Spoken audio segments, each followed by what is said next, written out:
মার্কিন গোয়েন্দা প্রধান তুলসী গ্যাবার্ড কি দিল্লিতে শেখ হাসিনার সঙ্গে সাক্ষাৎ করেছেন? এই বিষয়ে দুই রকম ভাষ্য মিলেছে।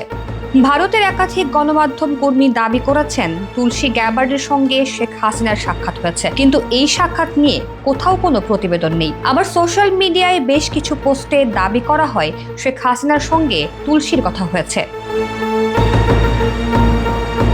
এদিকে বাংলাদেশের বেশ কিছু গণমাধ্যমের খবরে বলা হয়েছে তুলসী গ্যাবার্ডের সঙ্গে শেখ হাসিনার বৈঠকের দাবির খবরটি ভুয়া। সঠিক হোক কিংবা ভুয়া, একটি বিষয় স্পষ্ট, বাংলাদেশের সাবেক প্রধানমন্ত্রী শেখ হাসিনার সঙ্গে মার্কিন গোয়েন্দা প্রধান তুলসী গ্যাবার্ডের সাক্ষাৎ হওয়া বা না হওয়া নিয়ে ব্যাপক আগ্রহ রয়েছে বাংলাদেশের মানুষের। সবাই প্রশ্নের উত্তর খুঁজছেন, আদৌ শেখ হাসিনা তুলসী গ্যাবার্ডের সাক্ষাৎ হয়েছে কিনা, আর সাক্ষাৎ যদি হয়েই থাকে তবে কি ভারত বা আমেরিকা সরকার সেই খবর প্রকাশ্যে আনবে? আর কেনই বা সাক্ষাতের খবর মূলধারার গণমাধ্যমে প্রকাশ না হয়ে সোশ্যাল মিডিয়ায় প্রচার করা হচ্ছে? এসব উত্তর খোঁজার চেষ্টা করেছে একটি গণমাধ্যম।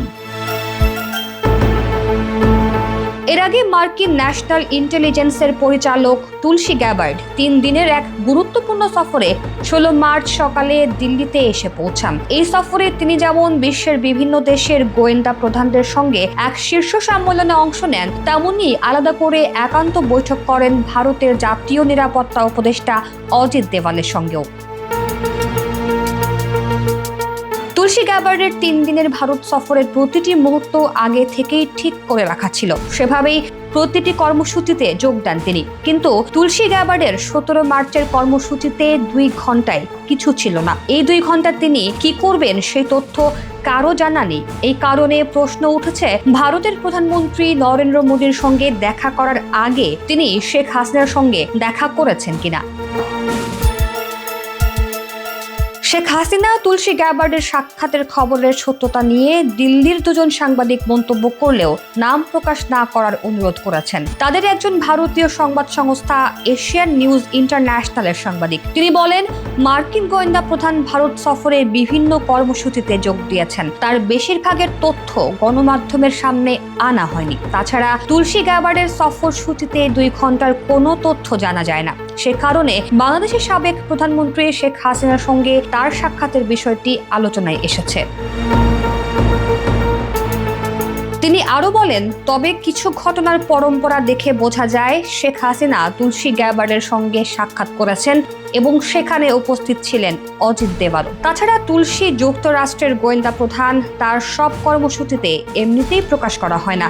সঙ্গত কারণে শেখ হাসিনার সঙ্গে সাক্ষাতের বিষয়টি প্রকাশ করার কোনো কারণ নেই। সরকারের উচ্চ পর্যায়ের গোয়েন্দা কর্মকর্তাকে শেখ হাসিনার সঙ্গে তুলসী গ্যাবার্ডের বৈঠক হয়েছে কিনা প্রশ্ন করা হলে তিনি শুধু বলেছেন নো কমেন্ট। আরেক সাংবাদিক বলেন, শেখ হাসিনা তুলসী গ্যাবার্ডের সাক্ষাতের ব্যাপারটি পুরোপুরি সত্য নয়। তার যুক্তি, সাক্ষাৎ হলে মূলধারার গণমাধ্যমে খবর তো বের হতো। তবে তিনি এও মনে করেন, অনেকগুলো ঘটনার পরিক্রম দেখে মনে হতে পারে শেখ হাসিনা তুলসীর সাক্ষাৎ হওয়া সম্ভব, তবে তার হাতে এই বিষয়ে সুনিশ্চিত কোনো তথ্য নেই।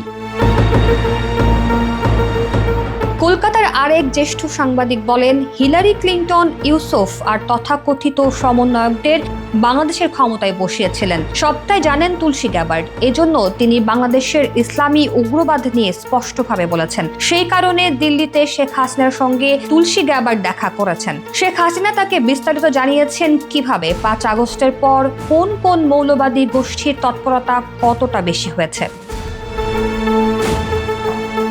এদিকে কলকাতার জ্যেষ্ঠ সাংবাদিক ও রাজনৈতিক বিশ্লেষক মনোজ দাস বলেছেন, দিল্লির বিশ্বস্ত সূত্রে আমি খবর পেয়েছি অজিত দেওয়ালকে সঙ্গে নিয়ে তুলসী গ্যাবার্ড শেখ হাসিনার সঙ্গে দেখা করেছেন। দুজনের মধ্যে বিভিন্ন বিষয় নিয়ে কথা হয়েছে। তার মধ্যে গুরুত্বপূর্ণ বিষয় ছিল কিভাবে দেশে ফিরবেন শেখ হাসিনা।